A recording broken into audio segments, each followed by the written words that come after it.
Welcome to TrampWorld. Standing on a trail without knowing which way to turn is a humbling moment because it strips away the illusion of certainty that we often carry in our daily lives. In the city or at home, we like to believe that we know exactly where we are going, that we can predict what tomorrow will look like, that we have control over our next steps. But on a mountain path with the fog rolling in and silence pressing close, you realize how fragile that sense of control really is. In that moment, fear speaks loudly. It tells you that you should have stayed where it was safe. It whispers that you are not strong enough or smart enough to figure it out, and it tempts you to freeze in place. Yet there is another quieter voice, the one that encourages you to simply take the next step. Courage is not about silencing fear, because fear is part of being human. Courage is about choosing to move forward even while fear travels with you. When you feel your heart pounding and your breath quickening, when doubt floods your mind and you still place one foot in front of the other, that is the truest form of bravery. You do not need to know where the trail will end, you only need to trust that progress is made step by step. And when you look back later, you realize that the hardest parts of the journey were never about the steep climbs or the cold winds, but about the moments when you were tempted to stop moving. Courage lives in those decisions to keep going when it would have been easier to give up. Being lost in the mountains teaches you that strength is not measured by how many miles you walk without fear, but by how many times you take a step while fear walks beside you. That lesson stays with you long after the trail ends, because life itself is full of uncertain paths, and each time you choose to keep going, you are practicing the same kind of courage. Underscore underscore underscore underscore underscore underscore underscore underscore underscore underscore underscore underscore underscore underscore the cold nights, the aching muscles, the uncertainty of not knowing how far the next village is. All of these are not obstacles but teachers, because they strip away the layers of ease we are used to and force us to confront what we are truly made of. At first the cold feels unbearable, the body resists the fatigue, and the mind begs for a shortcut, but slowly you begin to realize that these very challenges are shaping you in ways comfort never could. Growth is not found in the cozy corners of life where everything feels familiar and safe. Growth lives in the spaces where we are stretched past what we thought were our limits. Every shiver in the night teaches resilience. Every blister on your feet whispers that pain can coexist with progress. Every unanswered question about how far the road continues strengthens your patience and faith. These struggles are not there to punish, they are there to transform. They remind us that strength is built not by avoiding discomfort but by walking through it one step at a time. And the strange thing is that when you look back later, you do not remember the suffering with bitterness, you remember it with pride, because it became proof of what you endured and overcame. Comfort lulls us into staying the same, while discomfort cracks us open and pushes us into growth. On those mountain paths in Nepal, it becomes clear that the hardship itself is part of the gift. Without the cold nights, the warm tea shared with strangers would not taste as sweet. Without the exhaustion, the view of the sunrise over the peaks would not feel as breathtaking. Without the uncertainty, the arrival at the next village would not bring such relief and joy. Growth never comes wrapped in comfort, because comfort asks nothing of us, but discomfort demands that we rise, and in rising we become someone we didn't know we could be. Underscore underscore underscore underscore underscore underscore underscore underscore underscore underscore underscore underscore underscore underscore I remember being invited into a small mountain home where a family shared warm tea and laughter with me, even though we spoke no common language, and it was in that moment that I realized being lost doesn't mean being alone. The room was simple, the firewood crackled in the corner and the smell of smoke clung gently to the air, yet what filled the space most was the warmth of human connection. We sat together on the floor sharing tea that was far richer than anything money could buy, because it carried generosity, kindness and belonging. They laughed when I tried to pronounce their words, I smiled when they mimed stories with their hands, and somehow without sentences we understood one another perfectly. It struck me then that isolation is often an illusion, because even in the most remote and uncertain places there are threads of humanity that reach out to hold us up. We live in a world where we are taught to prize independence, to believe that needing help is weakness, but in that small mountain home I discovered that true strength often comes from accepting the hand that is extended to us. The kindness of strangers is not just hospitality, it is a lifeline, and sometimes it is the very thing that allows us to keep going. Being lost in the mountains of Nepal taught me that connection is not built on shared language or shared culture, it is built on presence and willingness to open your heart. A smile, a gesture, a shared meal becomes enough to bridge the greatest distances. And when you walk away from those encounters, you carry something deeper than comfort. You carry the reminder that we are never truly alone, no matter how far off the map we may feel. Humanity has a way of finding us at the exact moment we need it most, and when it does, it teaches us that home is not always a place on a map. Sometimes it is a feeling created by people who remind us we belong everywhere. Underscore underscore underscore underscore underscore underscore underscore underscore underscore underscore underscore underscore underscore underscore the blisters, the wrong turns, the breathless climbs, they were not failures, they were the fingerprints of a journey that was alive, unpolished and unforgettable, because perfection was never the point of traveling through the mountains. If every step had been easy, if every turn had led directly to where I wanted to go, if every climb had been smooth and effortless, then the memory of it all would have faded quickly like a story without texture.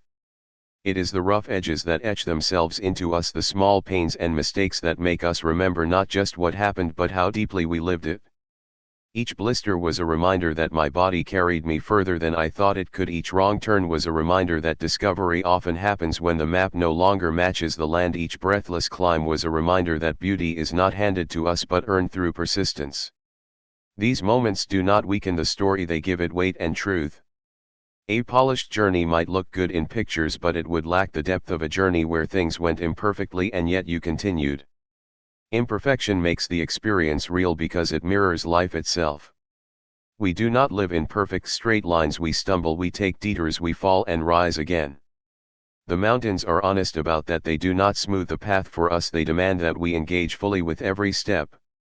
And when we surrender to that reality, the imperfections no longer feel like obstacles, they feel like the very soul of the experience. Looking back, I realize the most vivid memories are not the postcard views but the raw moments when I felt stretched and human, the moments when my mistakes led me to hidden beauty, the moments when my struggle deepened my gratitude. Those imperfections were not flaws, they were proof that the journey was alive and that I was alive within it.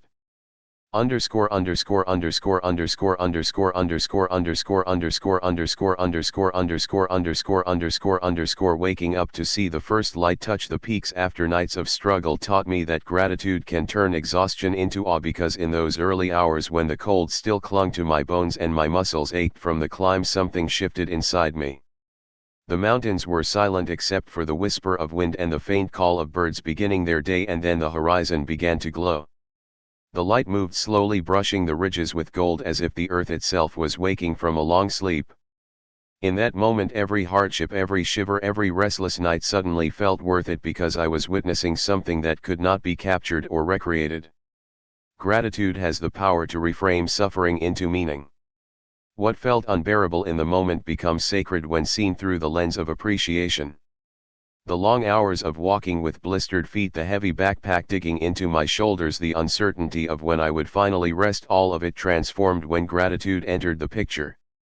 Instead of remembering only the struggle, I remembered the privilege of being there, alive, breathing and present in a place so breathtaking that words could never do it justice. That is what gratitude does, it changes the story. Without gratitude, pain is just pain, fatigue is just fatigue, but with gratitude, pain becomes evidence of perseverance and fatigue becomes a doorway into awe. Gratitude does not erase hardship, but it gives it meaning, it redeems the struggle by showing us what it gave in return. The sunrise over those peaks was not simply beautiful, it was beautiful because of the nights of discomfort that came before it. In life as in the mountains, gratitude is what transforms ordinary survival into extraordinary presence. It teaches us that joy is not found by avoiding difficulty but by finding light within it. What once felt unbearable becomes something you cherish, not because it was easy but because it revealed to you just how much you are capable of and how much beauty the world still holds if you are willing to endure and notice it. Underscore underscore underscore underscore underscore underscore underscore underscore underscore underscore underscore underscore underscore underscore when I stopped clinging to the map and the plan, I found peace in the present, because the more I tried to control every step of the journey, the more restless and anxious I became. I would check the map again and again, measure the distance, calculate the time, and still the mountain had its own rhythm, its own secrets that refused to fit into my schedule. The moment I finally folded the map and let it rest at the bottom of my pack, I began to see the trail differently. The air felt lighter, the trees seemed closer, the sound of my own footsteps became less like a burden and more like a companion. It was as though the mountain had been waiting for me to loosen my grip before it revealed its quiet gifts. Control is something we chase in life because it makes us feel safe, but often it only chains us to fear. The more we try to predict and plan, the more we feel the weight of every uncertainty. In the mountains, I learned that freedom comes when you trust instead of control. Trusting the path even when it disappears into fog, trusting the people you meet even when you do not speak the same language, trusting yourself even when doubt rises louder than confidence. That kind of trust does not erase the unknown, but it makes space for peace to live alongside it. Letting go did not mean I gave up on reaching my destination, it meant I chose to walk differently, to release the pressure of knowing exactly how or when, and instead to allow the journey to unfold. Each bend in the trail became less of a threat and more of a surprise. Each village that appeared unexpectedly felt like a gift. Each moment of stillness became an invitation to simply breathe. The mountains taught me that freedom is not having control over what happens, it is learning to trust that you already carry enough strength inside you to meet whatever comes. When I stopped clinging to the map and the plan, I finally understood that control was never the source of safety. It was trust that allowed me to feel at home even when I was far from home. And that trust, once learned on the mountainside, follows you back into every part of life, reminding you that letting go is not loss, it is liberation. Underscore underscore underscore underscore underscore underscore underscore underscore underscore underscore underscore underscore underscore underscore. Being lost in Nepal didn't just change how I traveled, it changed how I live, because what I brought back was not only the stories of mountains and trails, but the ways those experiences reshaped my understanding of myself. At first I thought the lessons would stay in the valleys and ridges of Nepal, locked in the memory of those days, but I quickly discovered they followed me home, weaving themselves into the rhythm of my daily life. I came back carrying resilience, because after facing nights of cold and uncertainty, I learned that most of the problems I face at home are not as insurmountable as they appear. When life feels heavy or overwhelming, I remind myself that if I could walk through fear and exhaustion in those mountains, then I can walk through the challenges waiting in my ordinary world. That resilience is not about being unshakable, it is about remembering that even when I am shaken, I can still move forward one step at a time. I came back carrying humility, because being lost in a place so vast reminded me of how small I am and how much I still do not know. The mountains humbled me with their size and silence, the people humbled me with their kindness and generosity. Humility is a gift because it softens us, it keeps us open to learning, to listening, to receiving. It reminds us that we do not have to have all the answers, and that sometimes being lost is the most honest place we can be. And I came back carrying a quiet strength that continues to guide me long after I left those trails. It is not the loud strength of certainty or control, but the steady strength of knowing that I can endure and adapt. It is the strength that comes from sitting with discomfort, trusting the unknown, and finding beauty in imperfection. This quiet strength shows up in moments when life does not go according to plan, when fear tries to creep in, when I face choices that feel uncertain. It whispers that I have been here before, that I have faced the unknown and come out not only alive but changed for the better.